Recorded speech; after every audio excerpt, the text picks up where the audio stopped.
What the UK just did is in the Bible. It's confirmed. One country has started bringing in the beast system. On September 26, 2025, Prime Minister Keir Starmer stood before the British people and announced something that should send chills down every believer's spine. A digital ID system that will become mandatory for employment by 2029. A system that lives on your smartphone. A system that controls access to work, banking, healthcare, and potentially much more. You will be shocked when I discuss 5 discoveries about this event. Discovery 1. The UK's digital ID. What just happened? Let me walk you through exactly what happened on September 26, 2025, because the details matter more than most people realize. Prime Minister Keir Starmer announced the UK's new digital ID plan. He called it free and voluntary. But here's the catch. It becomes required for employment checks by 2029. And in a society where you need employment to survive, how voluntary is it really? Within 7 days of this announcement, something unprecedented happened. Over 2.75 million people signed a petition against this digital ID system.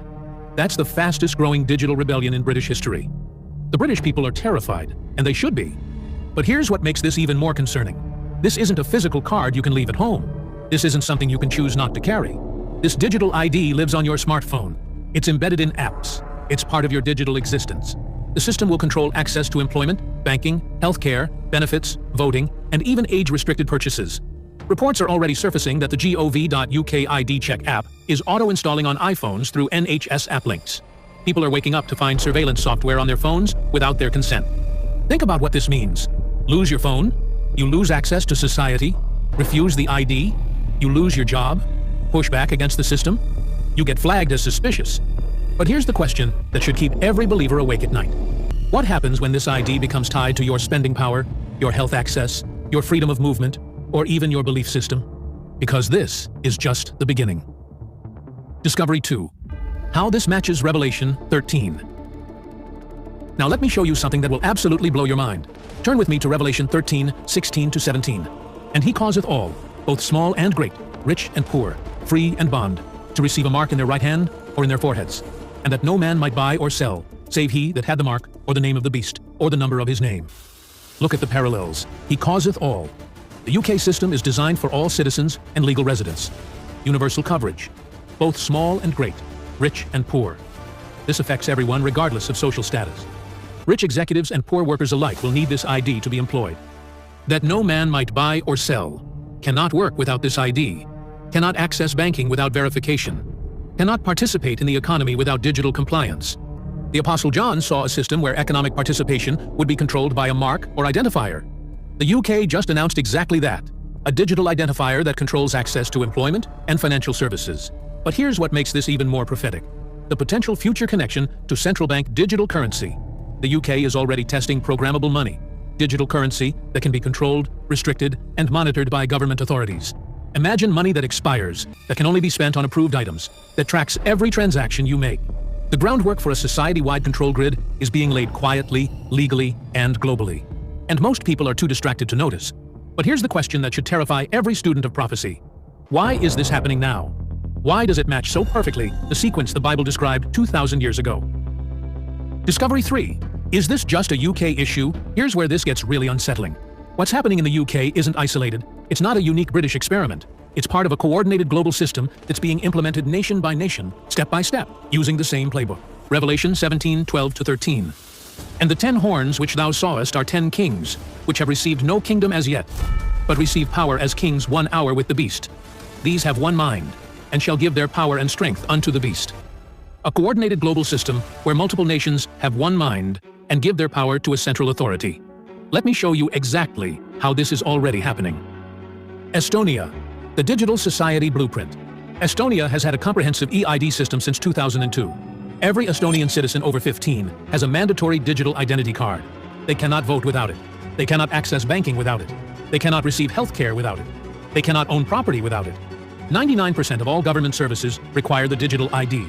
Estonians call their country the most advanced digital society in the world. But what happens when that digital society decides you're a threat? What happens when the system you depend on for everything turns against you? Estonia's model is being studied and replicated worldwide. It's not a coincidence that the UK system follows the exact same architecture. The European Union, EIDAS, and digital sovereignty. The EU has implemented the EIDAS regulation, creating interoperable digital identities across all 27 member nations. One digital identity that works in Germany, France, Italy, Spain, everywhere in the European Union. But here's what's terrifying. The EU is now working on IDAS 2.0, which will mandate that all member states provide digital identity wallets to their citizens. Not optional, mandatory. By 2026, every person in the European Union will have a government-controlled digital identity. Think about that. Nearly 500 million people under one digital identification system. China has already implemented the system that other nations are building toward. Their social credit system monitors every citizen's behavior, assigns scores based on compliance, and restricts access to services based on those scores. Low social credit score? You can't buy airline tickets. You can't get loans.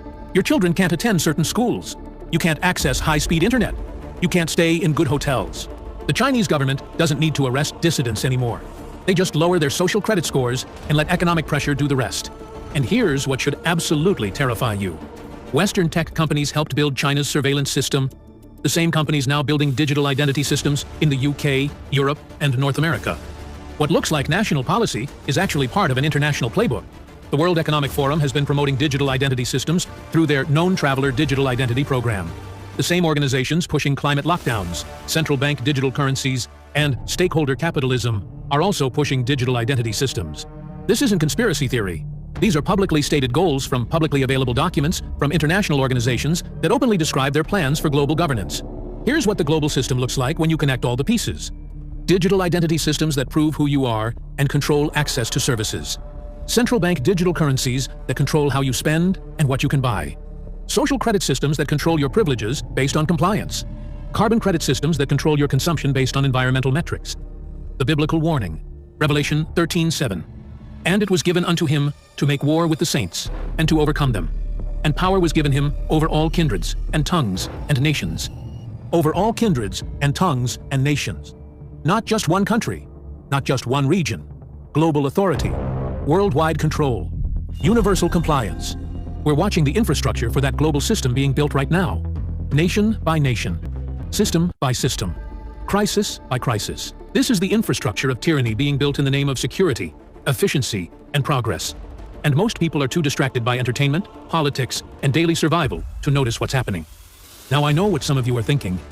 This isn't the mark of the beast. The Bible says it's in the hand or forehead, not on a phone. And you're right. This probably isn't the final mark John described, but here's what every believer needs to understand. Not everything prophetic happens instantly.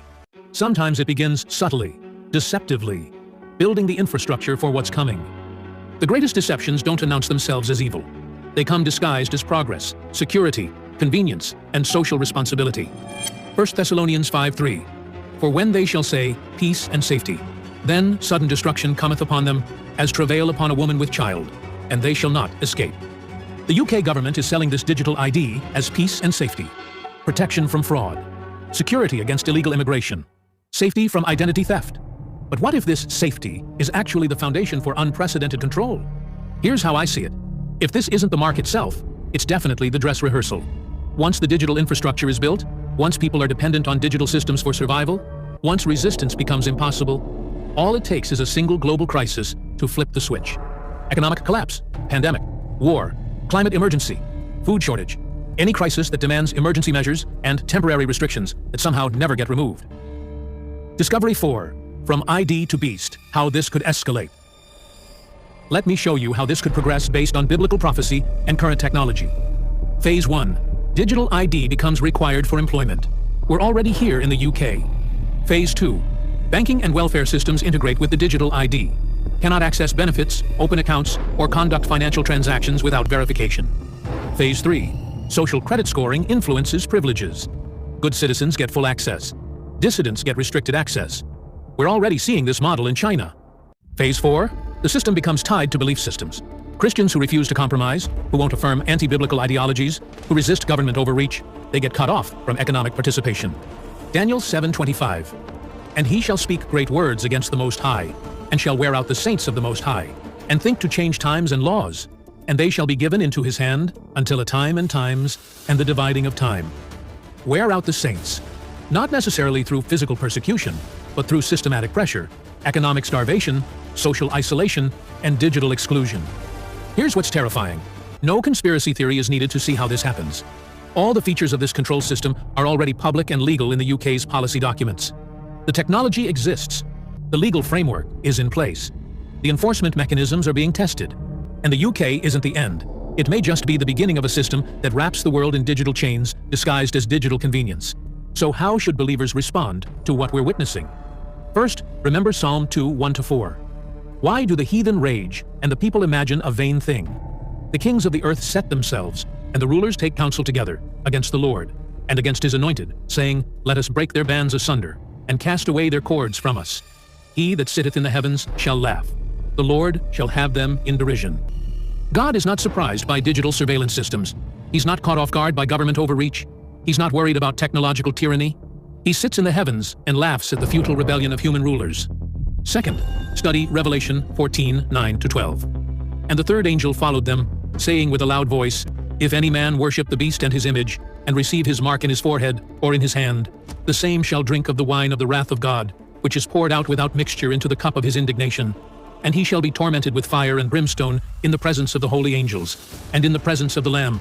And the smoke of their torment ascendeth up for ever and ever. And they have no rest day nor night, who worship the beast and his image, and whosoever receiveth the mark of his name. Here is the patience of the saints. Here are they that keep the commandments of God, and the faith of Jesus. There will be saints who endure. There will be believers who refuse the mark. There will be Christians who choose economic hardship over spiritual compromise. What will happen to those who refuse the mark of the beast? What if I told you that soon you will have to make the biggest choice in all of history? You will be shocked. Number 1. Banned from buying. The new economic prison. This first consequence is the fastest and maybe the most crushing for unprepared families. The moment you say no to the mark, you will be cut off from the world's money system. Revelation 13:17 says, No one may buy or sell except one who has the mark. Not some people. Not most people. No one. This isn't a small ban. This is total lockout. You cannot buy food. You cannot pay rent. You cannot get gas. You cannot pay for power. You cannot buy medicine for your sick kids. Within 1 day of refusing the mark, you'll face hunger. Within a week, you'll be homeless. Within a month, you'll be cut off from all modern life. Now, you may think this can't happen. How could one system control every single purchase on Earth? Let me show you how near we already are.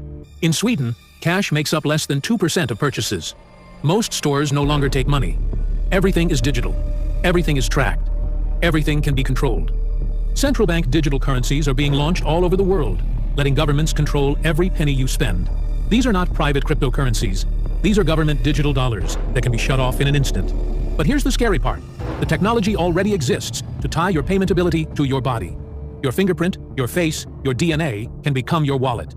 And if that wallet is turned off, you are broke. Picture waking up tomorrow and your cards don't work. Your bank account is frozen.